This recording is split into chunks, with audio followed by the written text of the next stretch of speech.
Yeah, today this is a wake up video, and I want you to understand this in a good heart, not in a bad way. But if I may ask a question to you, to your grands, and even to me, I discovered it already, but you really need to discover it also yourself. Do you know the reason why farming in Africa is not a commercial farming? Have you ever thought about America and other countries, their rain pattern and agriculture time that they have? I was talking to my friend. He came from America recently, and there is also my friend in America still up to now. Is a farmer that started farming here in the country. But my thinking was really moving at a high rate, and I was asking myself that for us here in the country who have a very good weather, who have 2 even 3 seasons, talk about a Fort Potro, it doesn't have any dry spell time, but it's only having a conducive environment of farming. Why is it that we don't produce the high quality animals and in the high quantity? And when you look at America and other countries that really have winter or autumn and everything, they only have 1 season in the year, and it is timely. I was speaking to the guy from America, and he told me, Hamiisi, if you're poor in America, you can't do farming. Then 2, if you make a mistake, you can lose a lot of money. Because if you're doing farming and you don't do timely preparation and planting, you only have 1 season. The winter might find you on the way, or the sunshine or dry spell or summer might find you on the way, and that will definitely be a loss to the farmer. But what do? They have to be on time by force. It is not by option. Whereby, and if they are doing it, they do it commercially and they do it in big quantity, whereby they don't want to be off season. They don't want to lose money. They don't want to make mistakes. But for us, being that even a person who doesn't do farming can eat and have enough food and tasty food, we don't care. We are rich people's kids, whereby they are sure that even if he doesn't work today, he will have food at home. You get it? And 2, I don't know, this is not in a bad heart, it's in a good way. But I think those people who designed education and those who designed farming in Africa, it was intentional to make it fail. Because they saw that we can supply them with everything. Because when I look through our history in Africa here, look at all the books of farming. They don't put appetizing things. They don't put appetizing faces. They always put old people with wrinkles, people with no teeth. You get people who even scare other kids. It's like telling you that that road is nice and somebody is molding a lion along that road. Will you go there? So people who designed agricultural books were even scaring us to go into agriculture. People would go to the poor regions, those who can't even eat. Actually, the success to agriculture, you find that a woman is holding a bicycle with a lot of trees on the head and a kid at the back.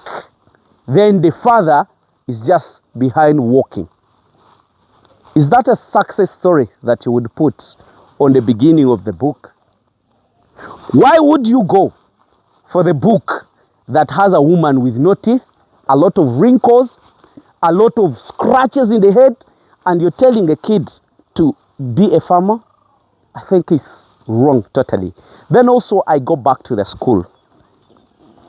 When we used to be farmers, when you used to be at school, when you make a mistake in the lecture, in the when you make a mistake in a class, do you know what they would do? They pull you out, they give you a hole, they tell you to go and dig. What does that communicate to you? It is a punishment. You get it?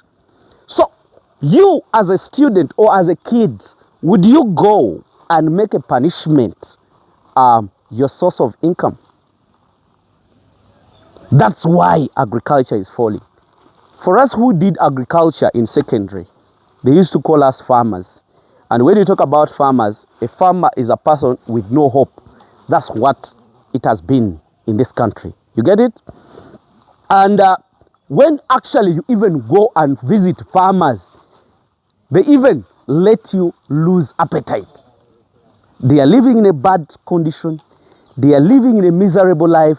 They have no electricity. They have no toilet. That's what has been happening. So, what am I trying to explain in this? We need to break this silence. How do we break it? One, the schools should stop that kind of funny stuff. If you're giving a punishment, don't give a kid a hole and say, go and dig the whole day.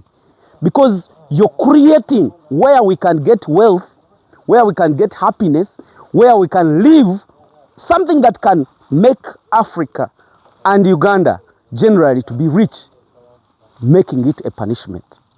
That should stop, because some of the people that would be farmers still have that mentality that that was a punishment. You get it? So don't you think it was intentional to suppress agriculture and raise other positions? But if I may ask you, how many times do you need a lawyer in your life? And some of you who are viewing me, you don't even have lawyers. Then, how often do you need an engineer? And people who are even building our houses, they are not even engineers. You get it? You might not even need one. You get it? Because me, I can wake up and I start building my own house. Then, how often do you need a doctor? Because we do what they call preventive ways. We don't all want to be sick. But you find that we don't even have personal doctors. But when you get sick, that's when you go to the doctor. But how often do you need a farmer? If I may ask you, how many of you have not had breakfast? If you didn't have breakfast, you'll have lunch.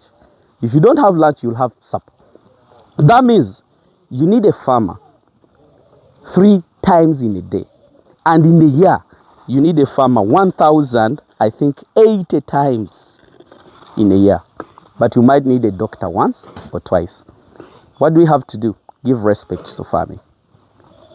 And this mentality that was created earlier, we should break it. Who should break it?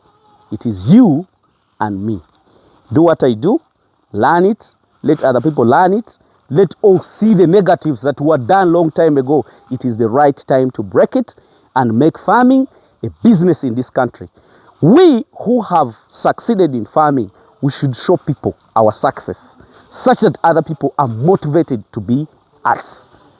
That is my piece of advice that I really wanted to show it to you and really be happy. Mchiga zigende. You get? So that is basically what I really wanted to tell you. That is my history. That's my experience that I've been getting. And I really want you people also to adopt it. I also want you guys to learn and understand that this was intentional to run out of farming. Let me tell you one thing. If food is the most business that is on demand, why don't we do it? And those that have decided to do farming, they are weak-hearted. And those that try to do farming, they do multiple things. People are not doing farming as a business alone. And if somebody goes into that, he goes in fragile businesses. Why? We do tomatoes. Why? We do other things that cannot even give us money. Or they can give us money, but on a high risk. So basically, my intention of giving this video, I want to break the silence. I want to bring your mind to understanding. I want to show you that this is where we can get the money as Africa and even Europe or even wherever. So it is the only business that will employ all of us because we are all customers of the same business. You get it? Why do you have to go to the business that only has limited customers? You go to the business that has a lot of customers. So guys, for me, I've decided to go and rear animals. No one can stop me to do farming. That's why you see me moving and going to do farming. So that is, I think, that is what exactly we are supposed to do as farmers. Teach more people, let more people understand the business, and let's multiply the animals. So me, I've gone to rear, I've gone to take care of the animals. I don't need a job because agriculture can employ me, and it can even employ more other people. Let me just wish you the best, guys. Keep watching, keep following Ham Animal Breeding Farm or hamiisi semanda as a farmer. Let me just wish you the best, guys. Bye for now.